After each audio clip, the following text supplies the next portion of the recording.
Hey, welcome back and get ready for part 2 of Italian Window. Here we go. Okay, now that's had a chance to dry. What I'm going to do is take my paper towel and a dry paper towel, and I'm just going to come in here and dust off my chalk marks. And that's what I like about soft line charcoal. And there you go. That's done. Now we start getting into the fun part of this, and let's just say that the light is coming from, let's do like this direction right here, coming this direction. Put my charcoal somewhere, I don't lose it. And I'm going to come back to this number 10 bristle brush, squeeze out as much of the paint as I can, throw that away. Grab a new paper towel. Now I will come down and I'll rinse it.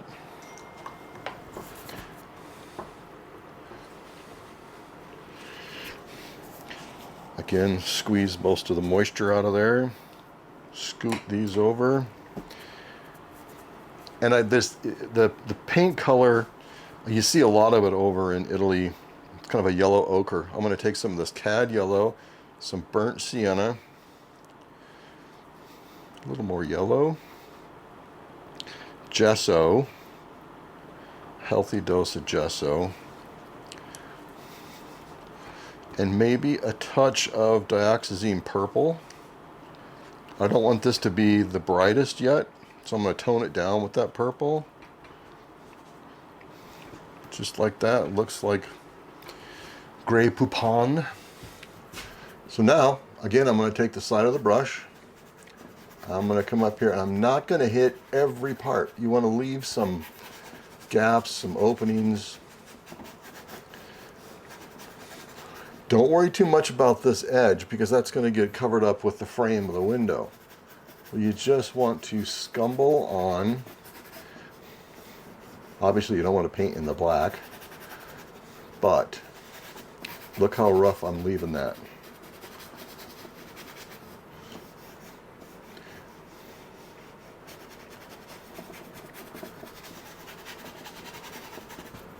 Cool. This is the fun part of this painting, I think. Take a little more purple. You could even add a touch of like green. Just a touch. See how I just changed the tonal value a touch with that? I think that looks kind of cool.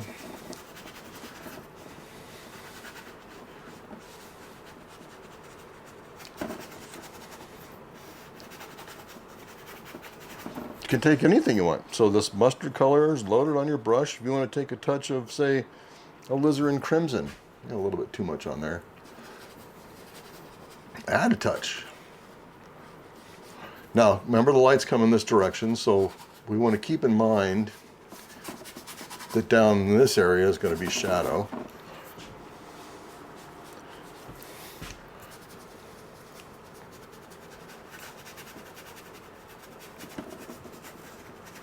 But you see how mottled that paint looks right now? And we're going to come back over this a few times before we're going to have it down.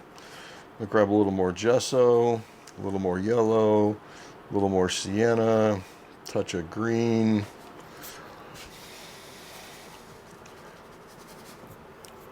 Not enough burnt sienna. See how that green, I got too much green in there, so how do I take care of that? Go with the opposite color, which is a reddish, and the burnt sienna has a kind of a reddish brown. Easy enough. Again, I'm not leaving any ridges of paint. Get some more brown in there.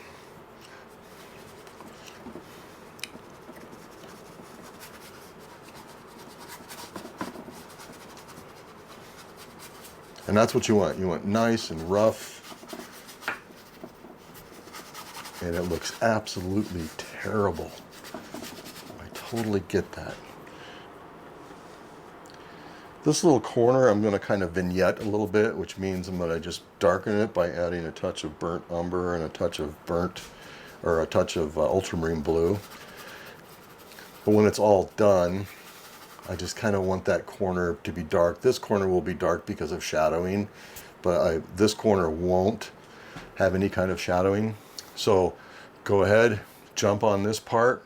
You know what, before we do that, let's do this part down here. So I'm going to take this mix, which is the yellow, the burnt sienna, touch of blue, and a little bit more heavy on the purple.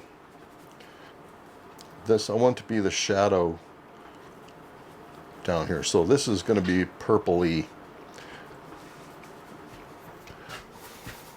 And it's not enough yet, so I'm going to add a little bit of burnt, or a little bit of ultramarine blue and a little bit of burnt umber to darken it even more. That's better. Maybe a touch more purple. Yeah, that's good. And I'm going to come in here and I'm going to cast the shadow from that window box.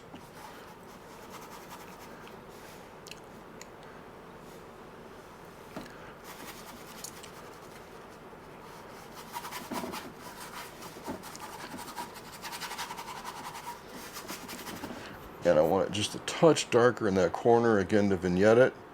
So a little ultramarine blue, burnt umber, and darken up that corner. And don't lose your brush strokes. Those are what makes this interesting. I do like the shadow right there, a little bit formed. Soften that edge a little bit there. Now, okay, go ahead, hit it, do this part. We'll come right back and we'll get busy on stage 2. What we're going to start off with today is darkening this again. This needs to be black, black. So I'm going to come back down to my palette and I'm going to grab ultramarine blue and burnt umber, touch of purple, maybe a touch of the turquoise deep. Need more blue. I want this dark, dark, dark, dark. So I want to try and avoid hitting any other colors that are sitting on my palette. But I want this dark, dark, dark. A little more blue. I can see that there's a purplish hue to it. I don't want a purplish hue. I want this dark, pure color. Pure, all the pure darks mixed together make a dark, dark. And that's fine.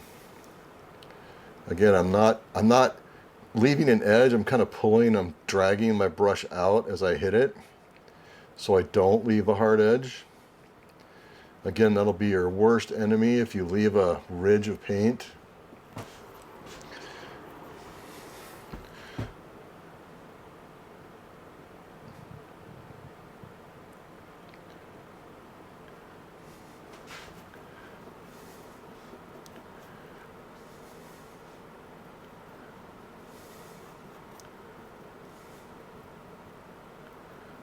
And I'm going to start to make sure that I've got this window straightened out.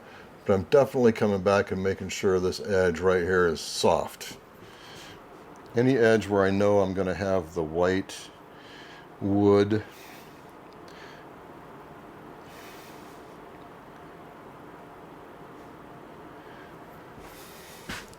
And I'll typically just, I'm cleaning out my brush, but I'm using this as like a small little palette up here on the canvas. Get the thick paint out of my brush, but it keeps me from having to go back down to my palette every 20 seconds. And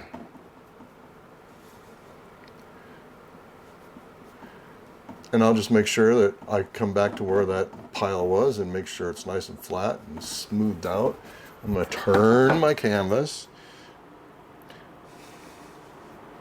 Come back down.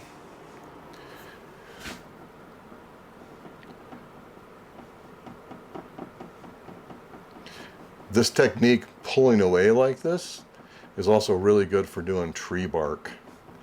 And that's where just little things like this give you practice. And the little techniques end up becoming valuable tools going forward on other projects that you might start to work on. Sure, turn it the other way, why not? Totally upside down.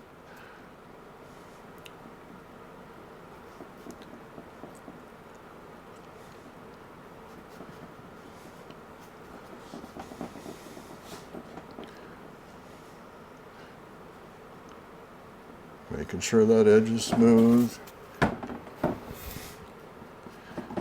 Now, I'll just come down here and scrape off a big old pile and plop it right on. And I want it darker, so I'm going to grab burnt umber, blue, and I think I'm running out of blue. I am. I'm going to have to come down here and get some more. That'll work. That's a lot of paint, but no big deal.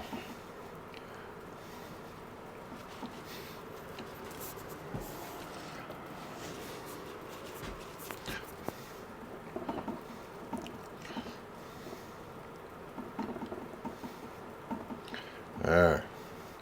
Might be able to, I might have put enough paint on here to get away with that being the last time I have to darken it.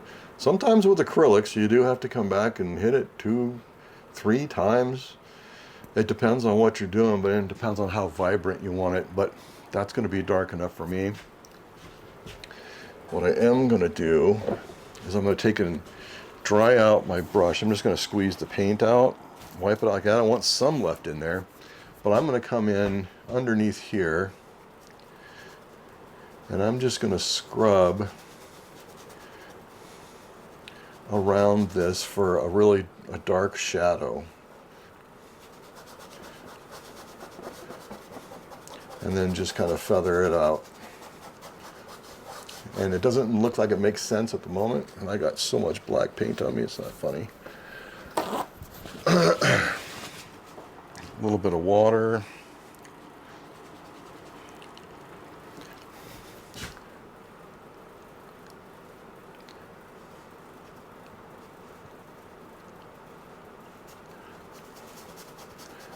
Just kind of fade that into oblivion, but that's the darkest part of the cast shadow. I might also come back and put a little bit more of that really dark on my brush, a little bit on the looser side, and come up here and under some of these, just pull down. So if the light's coming this direction, some of these are going to have some shading, some shadows from the light coming down.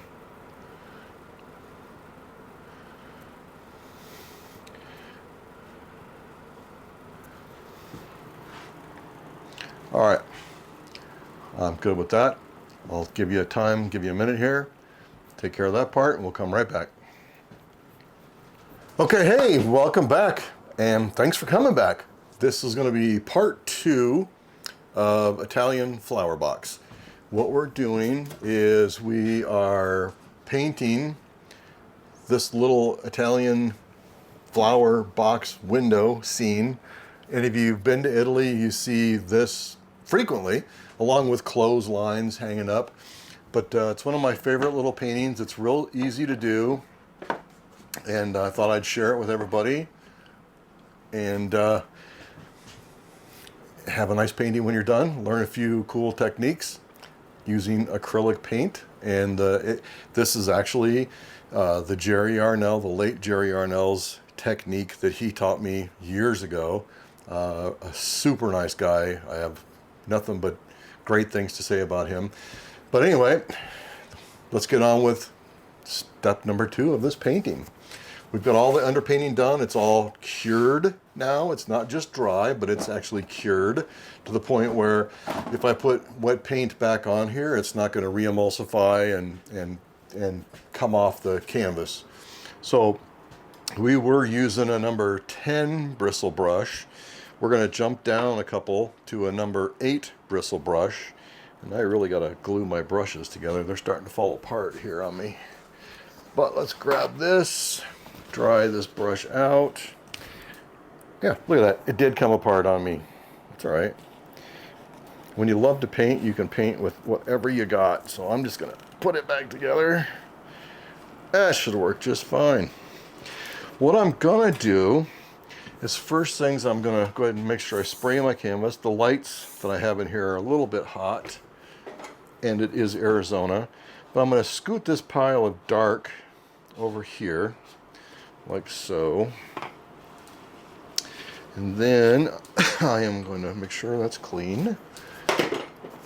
What we're going to do is be coming back up in here and just starting to brighten this up a little bit We're going to leave those darks. I mean, I like those. So this is kind of a yellow ochreish color, but I'm not using yellow ochre. So what I'm doing is I'm taking cad yellow light along with some burnt sienna and just some mud, burnt umber, burnt sienna, a little more. I want a little bit warmer, like so. And I'm going to grab some gesso. Actually going to grab a little bit more gesso. And I kind of want to, I want to gray it just a touch. I don't want it so vivid, so I'm going to add some purple, a touch of dioxazine purple to it. There we go. And then add a little more gesso. A little more, I want it brighter. Yeah, it's kind of a grayish yellow color. Get my brush loaded up. And then again, light's coming from this direction. So I'm going to come up here, and it looks super bright when you put it on, but trust me, it will dull down. I see a couple areas of canvas showing through. I want to make sure I get those covered. But don't cover up don't cover up everything, just soften it.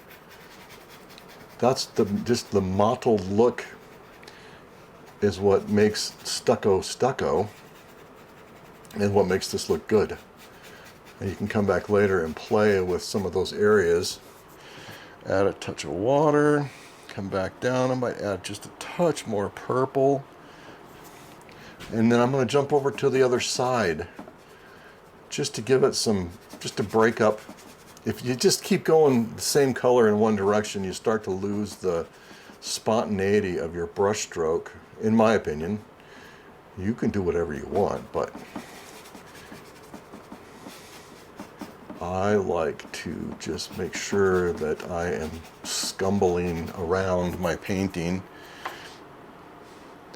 so that it looks fresh and painterly.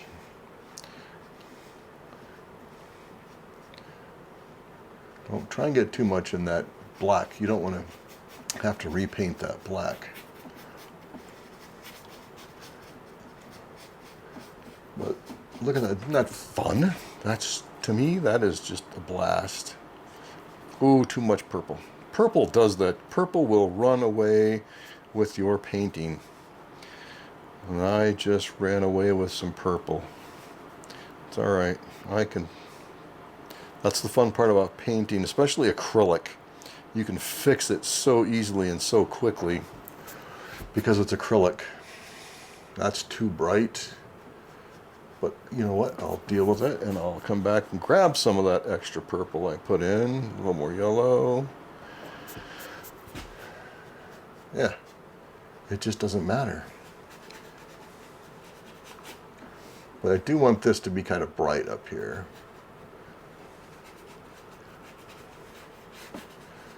Look at that. Now, I got some white on the ferrule of my brush. I usually don't do that, but this time I did. So I will come in and grab a little bit of dark something. Yeah, see how I just was able to mix that up? If you catch it real quick, not a big deal.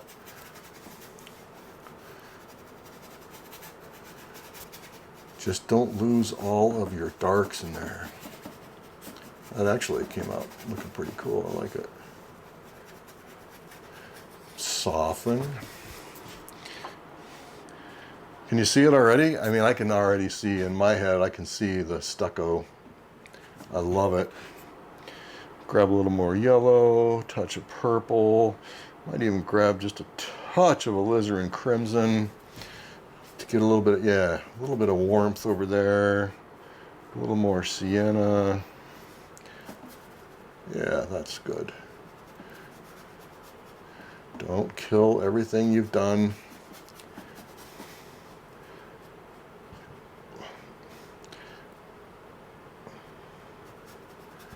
Now see, I've got some hard lines in there, okay, which is, okay, it's totally fine. I'm going to grab a touch of gesso. I want that a little bit brighter right here to show off that cast shadow. But as the paint is still wet, I'm just going to squeeze the paint out of my brush. Now I'll come in here and soften, soften, soften.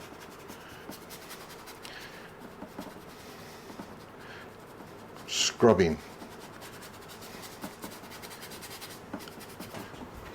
And I do want this part right here to be a little bit brighter and sticking out.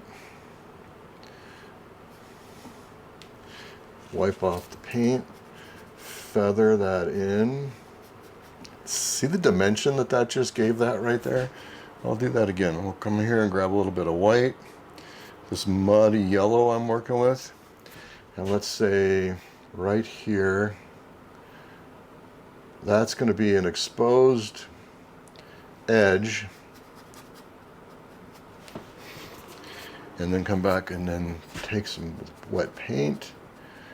And I made that corner, remember I made that corner darker just because I kind of wanted to vignette it. But see how I took that really bright edge and just softened it down to virtually nothing, like you can't tell where it starts and stops. That's kind of what you want to do at this phase. And I don't want to, I really like this reddish color I've got in here, so I don't want to kill that off. So I'm going to come in here. Let's see, I don't want to mess with that. I do like this. Just come in here and add these lines. And then get the paint out of my brush like that. And then come back and soften all that up. And you have such a brief window to do that with acrylics. I understand the frustration, but it's all I've learned how to do is acrylics. I shouldn't say that. I do know how to paint with oil paint, and I do love oil painting. And add a touch of green to this mixy mess. Where would I put that? Okay, that's fine. Totally fine. Squeeze the paint out, and then lightly scumble that. Again, I'm going to go grab that dark greenish crap that I had there and kind of, it just adds. Let's go down here, and that's cool. I like that, that's fine. Right here, it would be totally fine. Wipe the paint out, feather it. This is, I got a big mess going on here, so I'm going to take and that's acrylic right there. Wipe it off. Come back with the yellow, the white, touch of purple, mixy mess. Fix it.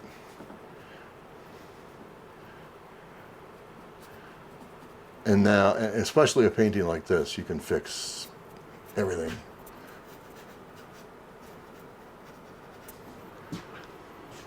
I like it. I want this to be a little bit brighter down here, so I'll come back and take a little bit of the gesso, a little bit of the cad yellow, touch of purple. Again, purple got me.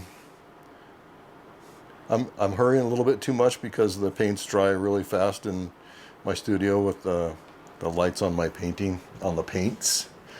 But I want this. That's good. And feather it together. Leave some of the marks in there. Come over here. And for now, that will work. So, I'm going to come back, start all over. Grab some clean white, come down here. I don't want this too tinted yet. And yeah, there's a little bit of that turquoise still in there, but so what? Grab a little bit of this ultramarine blue, a little bit of burnt umber, gray it.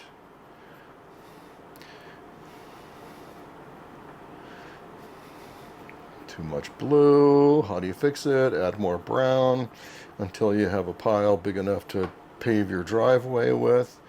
Now this is relatively thin, which means it's going to spread really well, but it won't cover really well. If you put real thick paint on for this, it won't work super well. So I'm going to take my brush, and I'm going to come up and I'm going to lay in the header part.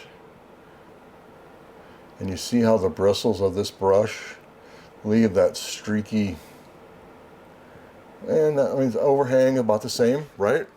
And you don't, if you're, when you do, or if you do go to Italy, stuff like that, or if you've been there, you know, you look at these things and you understand that, man, back then they didn't have laser technology to make things laser perfect and laser straight. And see the line I got there? I just want to get rid of it. And that's how you do it. You just get rid of it. Go over it lightly. Come down here.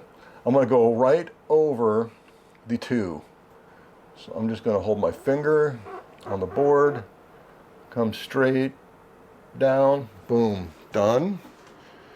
Come over here, go right over the 2. And that's why you didn't have to be careful earlier on how perfect you got the dark. And there's the start of your window frame. You can, if you want at this point, say you want to go one streak down the middle, just lightly. And this is what I like about acrylics also, is I can use my finger as a guide on the palette without smearing oil. I'm going to flatten it. Kind of evenly spaced. And it's crooked as all get out, which is okay. I can fix it. Yeah, I got it really crooked. Good for me. Here is something, I'll show you a little trick that I use frequently. I know that's crooked. So if I'm going to sit here like this, this is a knife for doing sheetrock. There, that's much straighter. Wipe it off before you move it again.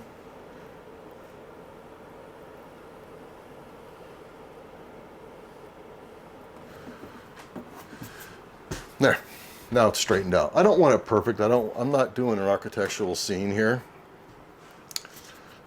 And that's good. So that's the start of that. Next thing we're going to do is we're actually going to start on the plants. So I'm going to take my number 8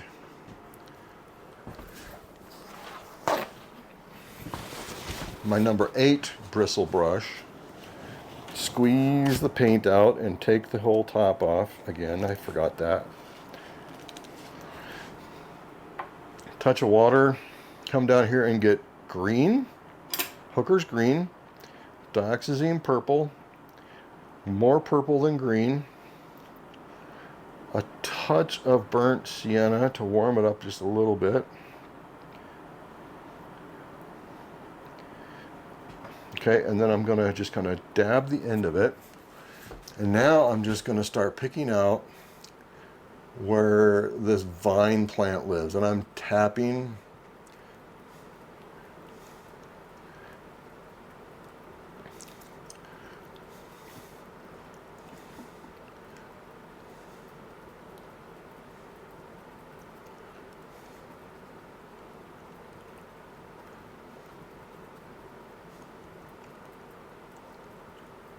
And this is just to indicate to me where these plants are going to live.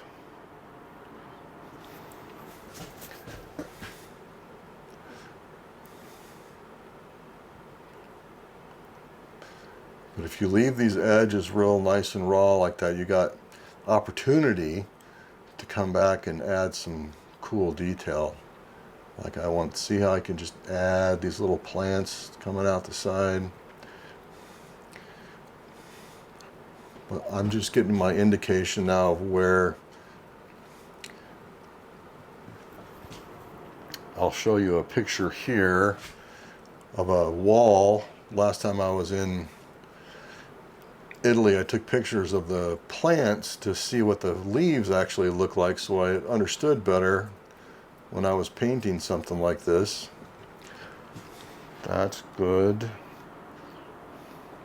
little more green, a little more purple, a little more burnt sienna. Come down here and tap. And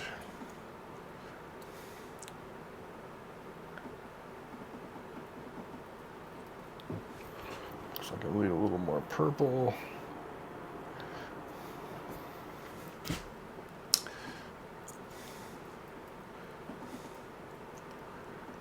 Get some of those leaves up in the light.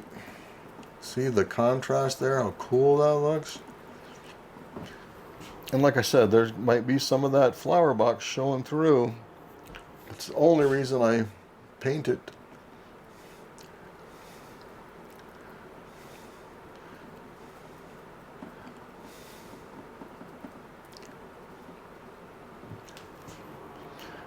A little more purple, a little more green.